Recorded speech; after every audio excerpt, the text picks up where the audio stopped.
انا مش فاهمه انت ليه زعلان، ما انا كده كده كنت هفركش خطوبتي علشان خاطرك. جمله اتقالت لصاحبي ويا عيني الواد من ساعتها في حاله يرثى لها، وبيغير جو تقريبا بقاله شهر مش عارف يغير الجو اللي هو بيقول عليه ده. وفعلا اتعقد من سكه العلاقات والارتباط والكلام ده كله.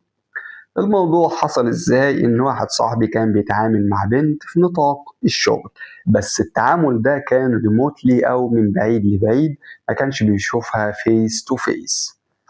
المهم فضلوا يتعاملوا فترة بدل الشهر كذا شهر، لحد ما هما الاتنين طلبوا من بعض يلا نتقابل.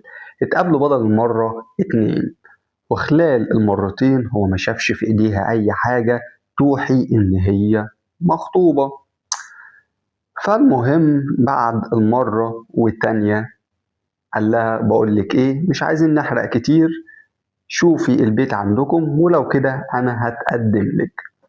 قالت له تمام. طبعا جت بعدها بيوم او اتنين قالت له طب بص معلش مش هينفع تتقدم لي الفترة دي، علشان عندنا بس ظرف ما، اول ما الامور هتتحسن انا هقولك وتيجي تتقدم لي على طول.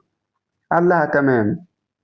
اتعاملوا مع بعض الفترة دي، وشاء ربنا ان يحصل ما بينهم تاتش. انا اسف ان كنت بضحك على احزانه.